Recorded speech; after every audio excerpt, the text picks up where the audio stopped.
Alléluia, alléluia, gloire à l'Éternel, gloire à l'agneau de Dieu. Nous bénissons le nom du Tout-Puissant qui nous soutient dans le combat de la foi jour après jour. Le Seigneur nous inonde de sa grâce. C'est lui-même qui a plané nos sentiers. C'est lui qui nous préserve et qui nous soutient, nous fortifie afin que nous puissions tenir ferme, que nous restons inébranlables jusqu'au jour où il viendra nous enlever. Bien-aimés frères et sœurs, je suis encore très heureux de vous retrouver aujourd'hui afin qu'ensemble, nous continuions à méditer la parole de Dieu sur la foi sans compromis. La foi sans compromis.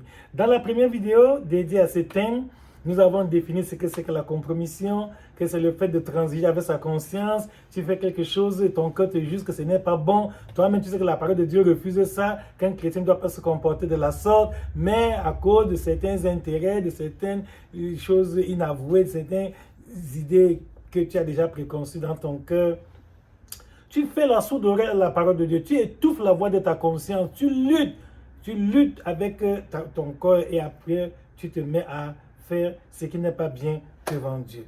Nous avons vu que la compromission n'est pas une bonne chose. Si les mondains apprécient ça parce que c'est par là qu'ils ont la réussite, entre guillemets, ceux du monde pensent que pour réussir dans la politique, dans la vie des affaires, le business, etc., bref, pour les choses de la terre, ils se compromettent. Quelqu'un est capable de régner même ses convictions parce qu'il veut des biens matériels, il veut de l'argent. Les gens sont capables de vendre membres de leur famille, les gens sont capables même de faire du mal. Ils sont sans scrupules, ils n'ont pas de réserve. C'est-à-dire, lorsqu'ils veulent atteindre un objectif, comme disait l'un d'entre eux, un fameux philosophe, que tous les moyens sont bons pourvu qu'ils soient efficaces. Non, pour nous les chrétiens, tous les moyens ne sont pas bons. Il y a des moyens qui ne sont pas dignes d'être utilisés par un enfant de Dieu. Et Jésus nous a dit très bien que servirait un homme de gagner le monde entier s'il perdait son âme. Donc nous ne pouvons pas transiger avec le péché, nous ne pouvons pas négocier avec Satan. Parce que nous savons que la couronne qui nous attend aux cieux est plus grande que tous les trésors que nous pouvons avoir ici-bas. C'était là la première vidéo. Dans la deuxième, nous avons vu les causes de la compromission. Qu'est-ce qui amène les gens, bien que connaissant la parole de Dieu, à aller fléchir les genoux devant Baal? Nous avons vu que oui, il y a la cupidité, l'amour d'argent, comme le cas vraiment très très pathétique de Géasi, serviteur d'Élysée, qui, bien que son maître ait refusé les biens de Naaman, a couru, allait mentir pour avoir de l'argent, comme beaucoup de gens le font dans le monde aujourd'hui. Le mensonge est devenu un outil de travail. Le mensonge est devenu vraiment comme si c'est une chose normale. Les hommes n'hésitent pas à travestir la réalité, à déformer tout, parce qu'ils veulent obtenir quelque chose de matériel. Et malheureusement, Géasi était content d'avoir pris les biens que Naaman a apportés. Il ignorait que c'était un cadeau empoisonné. La preuve en est que quelques temps après, Géasi a été recouvert de la même lèpre dont Naaman souffrait. Nous avons donc vu qu'un enfant de Dieu ne prend pas tout cadeau, ne reçoit pas tout ce qu'on lui offre comme don. Parce que quand la source, l'origine du don, du cadeau qu'on vient t'offrir, quand l'origine n'est pas bonne, quand c'est quelque chose d'impur, quand quelqu'un s'en va se prostituer et il t'apporte le fruit de la prostitution et tu manges, tu compromets ta foi, même si tu prétends que c'est parce que tu étais pauvre, tu étais démuni, tu n'as pas à manger. Non, Paul dit, rien ne peut nous séparer de l'amour de Dieu manifesté en Jésus-Christ. Ni la mort, ni la vie, ni la famine, ni la soif, ni la nudité, ni la honte, ni la persécution, ni les choses à venir, ni les choses présentes. Rien ne doit nous séparer de l'amour de Dieu manifesté en Jésus-Christ. Géasi, comme après lui, Judas, toujours par la cupidité, l'amour de l'argent, nous avons fait la précision que l'argent en soi n'est pas une mauvaise chose. C'est l'usage qu'on en fait qui peut être bon ou mauvais. Et ensuite, lorsque les gens sont animés d'un désir immodéré, incontrôlé d'avoir de l'argent, on appelle ça la cupidité. C'est à cause de la cupidité que Judas a vendu son maître. Pour 30 pièces d'argent, il a vendu Jésus. Il a trahi le Seigneur de gloire à cause de la cupidité. Nous avons qu'après la cupidité, il y a aussi la crainte des hommes, oui, le qu'en dira-t-on, l'opinion publique, vraiment on va me rejeter, je vais être isolé, il ne faut pas que je me marginalise comme ça, il faut que vraiment je puisse aussi avoir ma place dans la société. À cause du désir d'être approuvé par les hommes, beaucoup d'enfants de Dieu ont compromis leur foi, parce qu'ils veulent que les gens disent du bien d'eux. Et Jésus nous a dit que ce qui est élevé parmi les hommes est une abomination devant Dieu. À quoi nous sert-il d'être acclamé, d'être approuvé? Tout le monde dit du bien de toi et le Seigneur n'est pas content de toi. tu auras donc couru en vain, tu auras perdu le prix de la course. Nous avons vu qu'il y a aussi, comme autre cause, l'orgueil. Les gens, à cause de leur amour propre, parce qu'ils ont une trop haute estime d'eux-mêmes, ils ne peuvent pas s'humilier, ils ne peuvent pas s'abaisser. Non, quelqu'un à cause de l'orgueil peut compromettre sa foi. Bref, il y a beaucoup de causes de compromission. Nous en avons énuméré quelques-unes, sachant que par l'Esprit de Dieu, vous découvrirez dans votre méditation personnelle encore beaucoup d'autres choses. Même l'impudicité, c'est-à-dire que la vie de débauche, de la dépravation de mœurs, la vie d'adultère. Par exemple, Samson a compromis sa foi à cause de cette affection déplacée, c'est-à-dire qu'il avait toujours un mauvais comportement vis-à-vis du sexe opposé. Voilà un grand serviteur de Dieu très puissant que l'Éternel a utilisé pour accomplir de grandes délivrances et qui avait un appel particulier avant même sa naissance. L'ange a dit à la femme de Manoah que c'est le fils que tu vas mettre au monde là qui commencera à délivrer Israël de la main des Philistins. Donc quelqu'un peut avoir un grand appel, une très grande vocation, mais s'il ne se préserve pas des souillures du monde, s'il ne fuit pas l'impudicité, parce que l'impudicité n'est pas un péché avec lequel on doit s'amuser. Oui, la Bible dit fuyez, 1 Corinthiens, c'est que fuyez l'impudicité, de fuir. Ne fais pas le fort, ne dis pas que je peux supporter, je peux m'en sortir. La Bible dit fuyez l'impudicité. Et Samson s'est amusé avec l'impudicité, tantôt à Timna, tantôt à Sorek, et finalement à Gaza avec Delilah, et ça en était terminé dès sa puissance. Il y a beaucoup de causes de compromission, comme nous avons dit, nous avons énuméré quelques-unes. Maintenant, nous allons nous attarder aujourd'hui sur les héros de la foi qui ont mené une vie sans compromis. Alléluia. C'est ça notre préoccupation aujourd'hui. Nous allons parcourir la vie de quelques héros de la foi qui ont donné et qui ont été des modèles, dont leur vie vraiment nous sert d'exemple. Je sais qu'il y en a beaucoup dans la Bible, nous ne pouvons pas les énumérer tous, faute de temps. Le temps me manquerait pour parler de Noé, qui s'est préservé dans Genèse 6. La terre entière était corrompue, le monde. Parce que beaucoup d'enfants nous présentent que autour de moi, il y a des gens qui font ceci, dans ma famille, à l'école, au travail, vraiment les gens se comportent mal. Non, c'est le monde entier qui était corrompu au temps de Noé dans Genèse 6. Mais Noé s'est préservé du mal. Noé ne s'est pas laissé corrompre, il ne s'est pas laissé influencer par le milieu, parce que beaucoup de chrétiens subissent aujourd'hui la loi du milieu. Il y a beaucoup de chrétiens qui vivent des caméléons. Quand ils sont parmi les païens, ils se font païens, ils se comportent comme des païens, ils parlent comme des païens, ils agissent comme des païens. Et dès qu'ils se retrouvent encore à l'église, au milieu des chrétiens, ils se comportent, ils font semblant de se comporter comme des chrétiens. Non, un chrétien ne doit pas prendre la couleur du milieu ambiant. Un chrétien doit garder son identité chrétienne. Il doit garder son identité spirituelle en tout temps et en tout lieu, quelles que soient les conséquences que cela peut lui coûter, parce qu'il sait que la couronne, nous avons cru pour la vie éternelle, nous avons cru pour les choses de ce monde, nous avons cru pour le salut de nos âmes. Et rien ne vaut ton âme, mon frère. Devant Dieu, ton âme est plus importante que tous les biens du monde.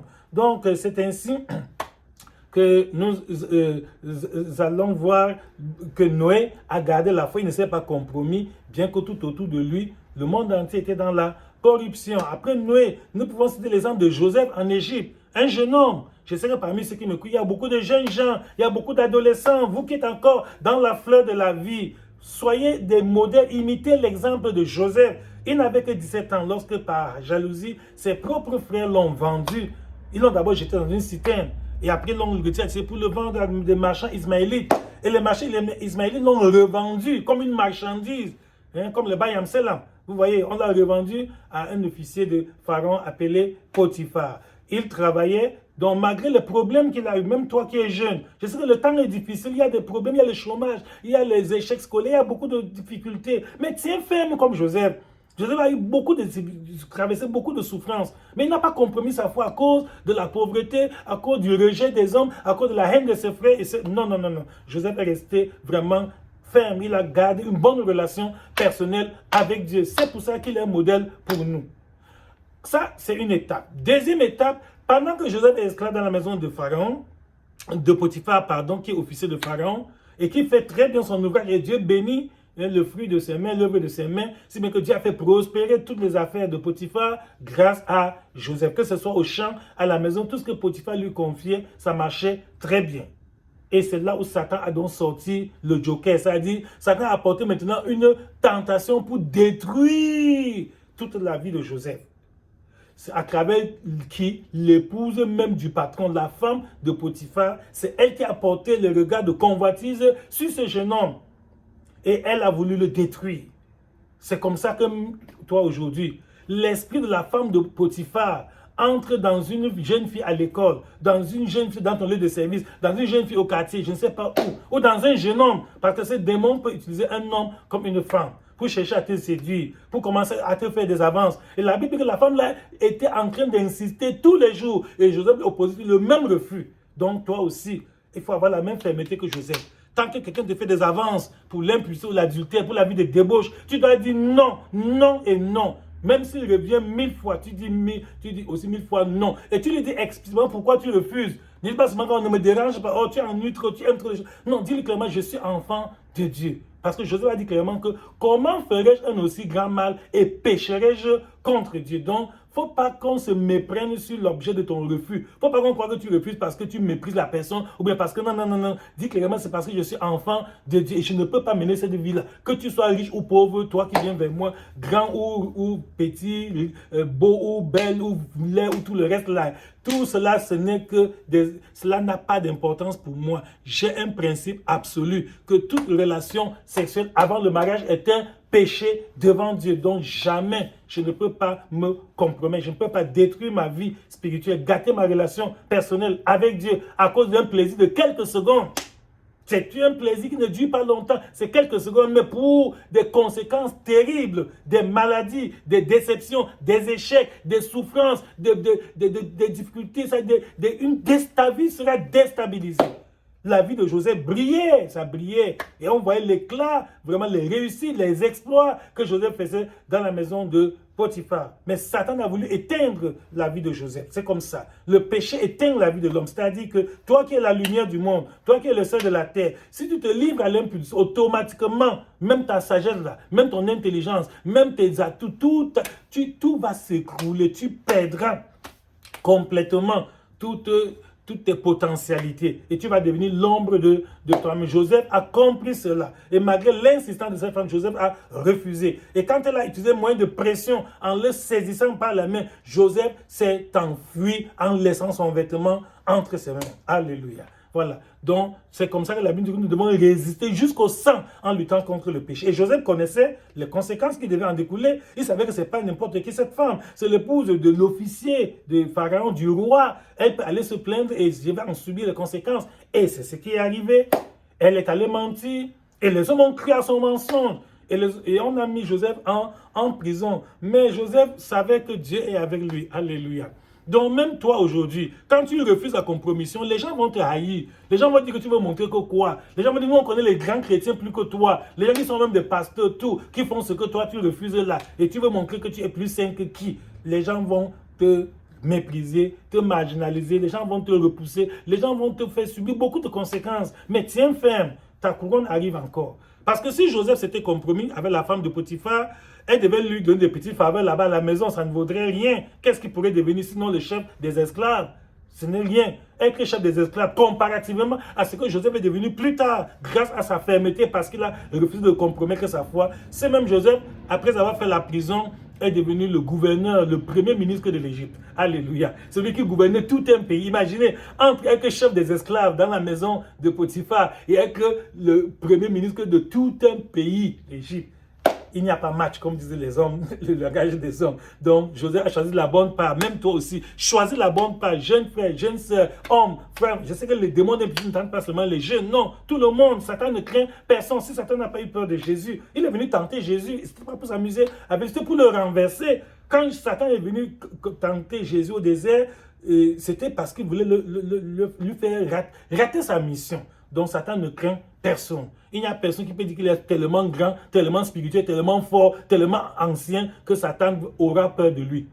Si Satan pouvait avoir peur de tenter quelqu'un, il aurait eu peur de tenter Jésus. Comme il n'a pas eu peur de tenter Jésus, sois aussi sur tes gardes, sois prudent. Comme je dis souvent, il faut marcher le plus loin possible du ravin. Quand tu vois un ravin, quand tu vois une dépression de terre, une grande fosse, ne marche pas. Ne dis pas que je connais, je peux éviter, je peux me maîtriser.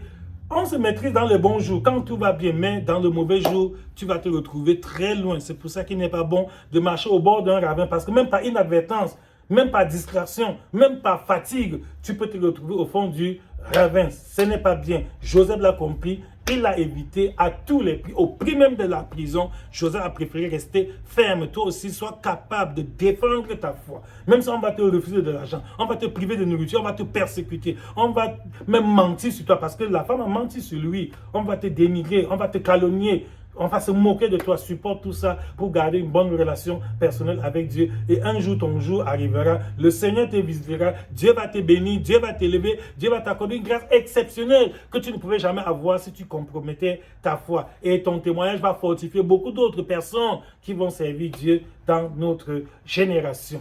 Après Joseph, je peux donner aussi l'exemple de Moïse. Que Moïse a été aussi un homme qui a gardé la foi sans compromis, alors qu'il était dans une situation très défavorisée.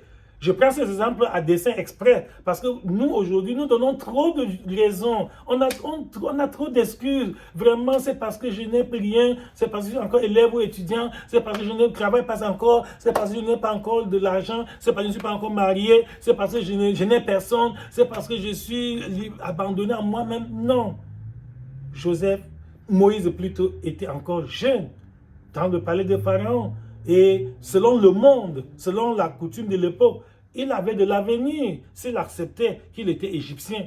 Mais dans Hébreux chapitre 11, à partir du verset 24 jusqu'au verset 29, Hébreux 11, 24 à 29, la Bible dit que quand Moïse est devenu grand, il a refusé d'être appelé fils de la fille de Pharaon. Alléluia. Voilà un enfant de Dieu qui se retrouve au milieu des païens.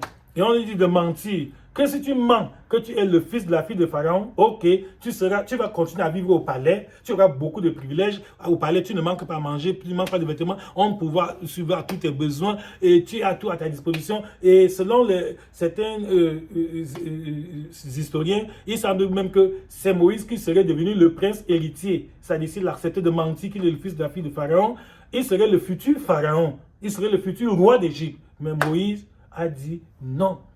Je ne suis pas le fils de la fille de Pharaon. Il a dit la vérité. Beaucoup d'enfants de Dieu aujourd'hui refusent de dire la vérité parce qu'ils ont peur de perdre un avantage, de perdre un peu d'argent, de perdre quelque chose. Plusieurs compromettent leur foi. Plusieurs fabriquent même de fausses cartes d'identité, de faux passeports. Il y en a qui diminuent même leur âge. Il y en a aujourd'hui qui font même des mariages blancs entre guillemets. C'est-à-dire qu'un homme épouse une femme pas parce que c'est le mariage, mais juste parce qu'à travers il aura des papiers ou d'autres avantages matériels. Tu mets aussi ainsi ta relation personnelle avec Dieu en danger. Tu compromets ton âme. Et avec ça, l'ennemi va t'accuser après. L'ennemi sera à tes trousses. Quand l'ennemi te trompe, il te séduit comme ça jusqu'à ce que tu cèdes. Après, il est encore le même. À venir dire, voilà, Dieu, tu vois ton type là. Tu disais qu'il est ton enfant. Regarde ce qu'il a fait. Il a fait comme aussi tous les autres païens font. Tu vois, mon frère, garde la foi. Moïse a dit non. Et c'était grave parce que Moïse, refusant d'être appelé fils de la fille de Pharaon, devait être chassé du palais. Et pas même pour aller vivre au quartier normalement comme un citoyen ordinaire, non. Il s'est retrouvé où? Dans l'esclavage. Parce que le peuple de Dieu, le peuple juif était à l'époque esclave en Égypte. Moïse savait bien que ce qui m'attend, c'est l'esclavage. Ce n'est même pas le statut normal d'un citoyen avec tous les privilèges que cela comporte. Moïse a préféré. La Bible dit qu'il a aimé mieux être maltraité avec le peuple de Dieu. Moïse a aimé être maltraité avec le peuple de Dieu. Toi, frère, sœur, qui te dit chrétien aujourd'hui et qui esquive, il y a des gens où tu caches même que tu es chrétien. Tu fais tout qu'on ne sache même pas que tu es enfant de Dieu. Même ta Bible, rares sont ceux qui marchent avec encore la Bible aujourd'hui. Très rare ceux qui marchent avec la Bible. C'est ça. Rares sont ceux qui prient encore en public. Même pour manger, beaucoup font tout et tout qu'on ne sache pas qu'ils ont même prié avant de manger. Parce qu'ils ont peur de quelques injures, quelques moqueries. Moïse n'a pas eu peur d'aller vivre comme esclave. Esclave. Pour bâtir les pyramides d'Égypte que nous voyons aujourd'hui. Ce sont eux qui ont fait les travaux forcés. Un esclave n'a pas de salaire, hein? Un esclave n'a pas de statut. Un esclave, c'est quelqu'un qu'on peut vendre comme une marchandise à tout moment. Moïse a préféré aller souffrir l'esclavage avec le peuple de Dieu et garder son statut, garder une bonne relation personnelle avec Dieu. Parce que Moïse voyait l'invisible. Moïse voyait loin. Moïse avait les yeux sur la rémunération. Il savait que ce que Dieu nous a promis est meilleur, plus que l'or du monde, plus que même être un roi d'Égypte. Moïse savait qu'être pharaon, c'est zéro par rapport à être enfant de Dieu. Est-ce que tu le sais, mon frère? Que ton statut d'enfant de Dieu est mieux que celui d'être un chef d'une nation. C'est ce que Moïse a compris. Et Moïse, pour cela, a tout sacrifié. Et il a gardé, il est resté ferme. Il a dit que Moïse, devenu grand, a refusé d'être appelé fils de la fille de Pharaon. J'aimerais marquer une petite pause pour te demander que mon frère, ma soeur, es-tu aussi devenu grand? Es-tu devenu grand? Parce que beaucoup d'entre nous, bien qu'ayant passé plusieurs années dans le Seigneur, beaucoup sont encore dans l'enfantillage spirituel.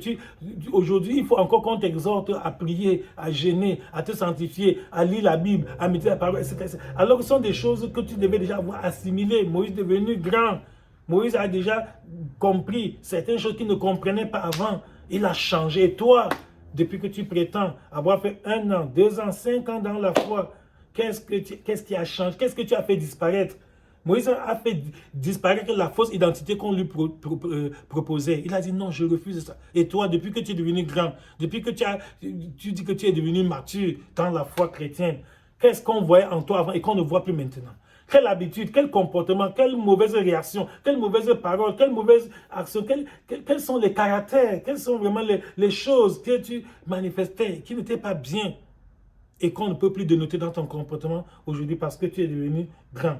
Même Paul nous a dit en 1 Corinthiens 13 que quand il était enfant, il raisonnait comme un enfant, il parlait comme un enfant, il se comportait comme un enfant. Mais lorsqu'il est devenu grand adulte, il a fait disparaître tout ce qui était de l'enfant. Donc toi aussi, il est grand temps que tu te ressaisisses et que vraiment tu mettes un terme à la vie d'enfantillage que tu mènes. Tu n'as pas besoin de surveillance pour garder la crainte de Dieu. Non, tu as besoin qu'on te contrôle, tu as besoin que les gens fassent la police derrière toi. Toi-même, tu dois être responsable de ta vie spirituelle.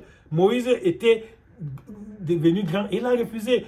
Avec même l'exemple de Joseph, il était seul en Égypte. Il n'y avait personne pour le surveiller. Mais il a dit non, je ne peux pas compromettre ma foi. Donc, ce n'est pas à cause du milieu. C'est parce qu'il avait la ferme détermination de garder une bonne relation personnelle avec Dieu. Moïse est pour nous un exemple, un modèle. Et même quand il fallait sortir avec le peuple, Pharaon a encore proposé d'autres compromis parce que le diable est très persévérant. Le diable ne se décourage pas vite. Le diable insiste, le diable persiste beaucoup dans ses tentatives de séduction. Même quand il fallait partir, tantôt Pharaon dit que bon, vous pouvez aller, mais n'allez pas très loin.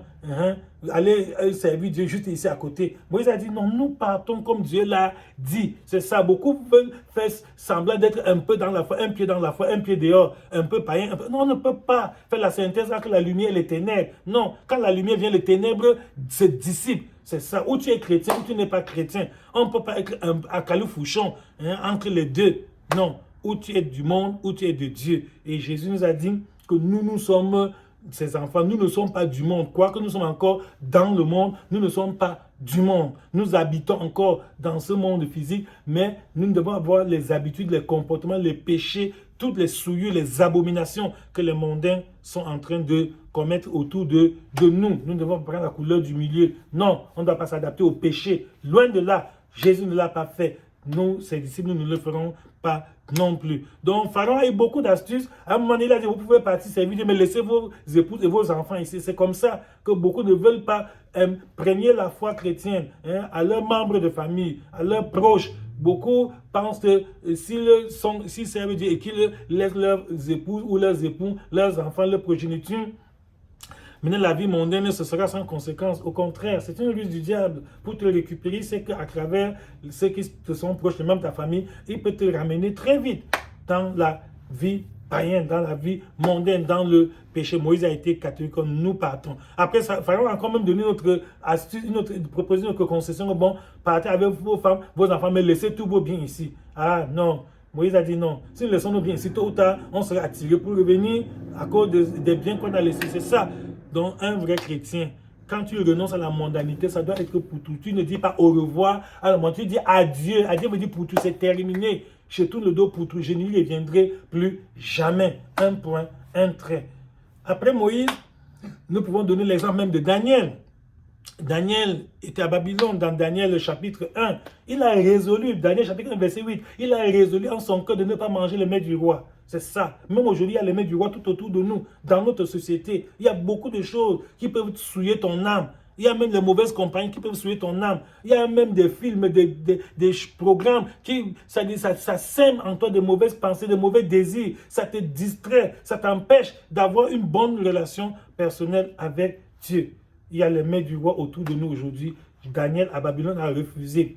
Il savait bien que quand on va reporter au roi qu'il n'a pas accepté de manger ses mains, ça va lui coûter cher, mais il a préféré. On l'a même jeté dans la fosse au lion. Dieu l'a protégé contre les lions. Alléluia. Je prie que le Seigneur t'accorde cette grâce au nom de Jésus. Quel que soit le coup que tu vas subir, quelles que soient les représailles qui vont s'abattre sur toi à cause de ta foi sans compromis, l'Éternel enverra ses anges te préserver. La grâce de Dieu te couvrira. Tout ce que le monde pensait que ça va t'arriver en mal, Dieu va changer cela en bien et tu rendras témoignage. Que cette grâce te localise et te rende ferme, inébranlable dans ta foi. Tu vas marcher seul, tu seras solitaire, c'est sûr. Il y aura des moments où tu dois vivre l'isolement à cause de ta foi. Mais sache que tu n'es pas seul, Jésus est avec toi. Il a dit à Matthieu chapitre 28, verset 20, que voici, je suis avec vous tous les jours jusqu'à la fin du monde. Alléluia. Donc quand on te rejette à cause de la parole de Dieu, tu n'es pas seul, tu es avec Jésus. Et si Christ est avec toi, si Dieu est pour nous, qui sera contre nous? Alléluia. Donc quand Jésus est avec toi, tu es mieux que celui qui a même 1000, 20, 100, 1 million de personnes avec lui. Parce que Jésus dit dans le même Matthieu chapitre 28, verset 10, que tout pouvoir m'a été donné dans le ciel et sur la terre. Jésus a tout pouvoir. Donc, si tu as Jésus, tu as tout, tu ne manques de rien. Tu es plus que ceux qui se vantent qu'ils ont des grands, ils connaissent des directeurs, ils connaissent des ministres, ils connaissent des personnes élevées en dignité. Non, Jésus dépasse toutes ces personnes-là. Jésus est au-dessus, il est le roi des rois, il est le Seigneur des seigneurs et tout pouvoir lui appartient. Un grand de ce monde peut vouloir te faire du bien et il en est incapable. Lui-même peut être handicapé, ils sont limités. Jésus n'est pas limité. Notre Dieu est omnipotent, c'est-à-dire il est tout puissant. Il est omniprésent, il est partout à la fois. Il est omniscient, il sait toutes choses. Rien n'est caché à ses yeux. Tout est à nu à découvert devant celui à qui nous devons rendre compte. Gardons la foi sans compromis, mes frères. Veillons de ne pas nous laisser souiller par les mains du roi. Ne nous laissons pas entraîner par les raisons, les justifications que les gens donnent aujourd'hui. Les gens font comme si Jésus venait sur la terre aujourd'hui pour prêcher, il changerait son message. Non, non, non, non. Le même message que Christ a prêché lorsqu'il était en Palestine. Si Jésus revenait aujourd'hui, il prêcherait la même chose. Il ne modifierait son message en rien. Donc tout ce qui dit qu'on doit modifier la parole de Dieu pour plaire au monde, parce que les temps ont changé, les gens ne sont plus les mêmes. Bien que les temps aient changé, le Seigneur, la parole de Dieu est immuable. La parole de Dieu est la même. Jésus est le même hier, aujourd'hui et éternellement. Donc, les exigences de Dieu ne changent pas selon les générations. Non, Dieu ne modifie pas sa parole. Dieu ne contextualise pas son message à cause des hommes. Dieu est le même. L'évangile est un message universel. Il n'y a pas un message pour les Européens, un message pour les Africains, un message pour les Américains, un message pour les Asiatiques. L'évangile est un message universel. De partout où nous allons, nous devons prêcher la même bonne nouvelle. Nous n'allons pas en Amérique pour américaniser l'évangile. Non, nous y venons pour évangéliser l'Amérique. Nous ne venons pas américaniser l'évangile, nous venons évangéliser l'Amérique. Quand nous allons en Europe, nous n'allons pas pour européaniser l'évangile, nous allons pour évangéliser l'Europe. Quand nous allons en Afrique, nous n'allons pas pour africaniser l'évangile, nous allons pour évangéliser l'Afrique. Quel que soit le lieu où nous allons, la parole de Dieu est immuable. L'herbe sèche, la fleur tombe, mais la parole du Seigneur demeure éternellement. Bien-aimés, frères et sœurs, gardons la foi sans compromis. On va nous traiter de tout, que nous sommes villageois, que nous sommes vraiment démodés, que nous sommes archaïques, que notre église va se vider, on n'aura pas les fidèles. Les gens n'acceptent pas la qualité de prédication là aujourd'hui. Tu fais comme ça, ton église n'aura personne. Ça ne fait rien, mes bien-aimés. Si Jésus est avec nous et nous n'avons même que 1 ou 2 ou 3 chrétiens et que le Seigneur, le jour de l'enlèvement, enlève les 1, 2 ou 3 chrétiens là, c'est le meilleur. Que d'avoir une église remplie des centaines, des milliers de personnes et qui ne mènent pas une vie digne de l'évangile parce qu'on a compromis, on a dilué le message. Aujourd'hui, l'évangile est dilué. Les gens ont complètement rendu ça dénaturé, corrompu le message juste pour avoir la masse, pour avoir le grand nom, pour avoir les moyens de les financer. Parce que généralement, les gens qui donnent beaucoup d'argent dans certaines églises, ok, ce sont des gens qui ne veulent pas se sanctifier et pour ne pas les indisposer, on ne prêche plus contre le péché, on laisse, on condamne, on tolère tout pour que ces personnes-là continuent à financer. Or, quand nous aurons de très gros bâtiments, nous aurons de très grandes structures, et s'il n'y a pas Dieu dedans, s'il n'y a pas la spiritualité, cela ne nous aurait servi de rien. Gardons la foi, que chacun d'entre nous puisse implorer du Seigneur, que ce message te donne la grâce de rester ferme comme Daniel, rester sans compromis comme Joseph, de continuer à servir Dieu sans transiger comme Moïse, de tout faire comme le Seigneur Jésus lui-même, qui malgré ce qu'il a subi comme persécution de la part des pharisiens, des scribes et des principaux sacrificateurs, le Seigneur n'a rien changé sur son message. Et même quand plusieurs de ses disciples l'ont abandonné, dans Jean chapitre 6, verset 60 à 69, la Bible dit qu'à un moment donné, certains de ces disciples ont dit que cette parole est dure, qui peut l'écouter? Ils ont trouvé que le message de Jésus n'était pas populaire, que vraiment qu'il allait trop loin. Exactement la même chose qu'on nous reproche aujourd'hui, que nous allons trop loin, que nous exagérons. Les gens ont dit que Jésus, tu exagères, nous on ne peut pas, c'est trop, ces paroles du nous, on ne peut pas supporter. Et ils se sont retirés, ils sont partis. Il en est resté 12. Et même ces 12, Jésus ne les a pas suppliés pour dire, bon, pardon, restez avec moi, ne pas. Il a demandé, vous aussi, vous ne voulez pas vous en aller comme les autres? Sachez que même si vous restez, je ne modifierai rien à mon maître. Je ne vais pas diminuer le standard, je ne vais pas réduire le prix, je ne vais pas diluer mon message à cause de ce que plusieurs disciples m'ont abandonné. Et c'est là où Pierre a pris la parole pour dire, Seigneur, à qui irions-nous? Tu as les paroles de la vie éternelle et nous avons connu que tu es le Christ, le Fils du Dieu vivant. Nous restons avec toi. Donc, si nous gardons la foi sans compromis, ceux qui aiment vraiment la vie éternelle vont rester. Ceux qui aiment le ciel, ceux qui ont cru vraiment pour le salut, ils vont rester. Mais si nous diluons la parole, nous abandonnons les anciens sentiers parce que nous voulons nous conformer à la mondanité, nous aurons la masse, mais nous n'aurons pas la foi véritable et ce serait déplorable parce que nous aurons perdu le plus de la course. Donc voici le moment que même toi qui t'es compromis n'est pas trop tard, tu peux te ressaisir. J'ai une bonne nouvelle pour toi, que quel que soit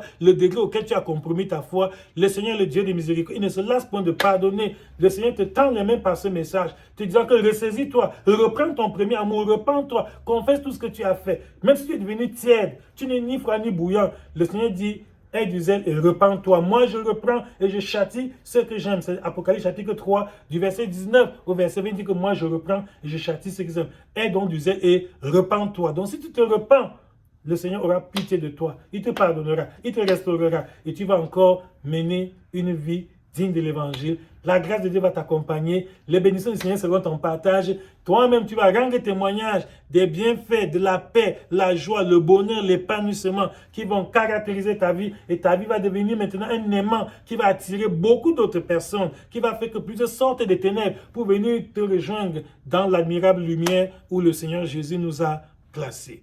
Que ce message nous aide tous à garder la foi sans compromis, à rester ferme, inébranlable sur les principes que le Seigneur nous a donnés jusqu'au jour où il viendra nous enlever, afin qu'en ce jour-là, autour du banquet de l'agneau, que ta place ne soit pas vide, mon frère, que ta place soit vide, ma soeur. Le vœu de mon cœur, ma prière à Dieu, et que quand nous serons autour du banquet de l'agneau, avec Moïse, avec l'apôtre Paul, l'apôtre Pierre et tous les autres enfants, les Timothée, que toi aussi, tu sois là. Qu'on ne dise pas que voilà la place de tel frère qui est vide. Pourquoi? Parce qu'il s'était laissé entraîner par les passions de la jeunesse. Il s'est laissé séduire par les richesses du monde. Il a mis son cœur sur les choses passagères que tu ne peux pas garder. Alors que le bien que nous ne pouvons pas perdre, c'est la vie éternelle.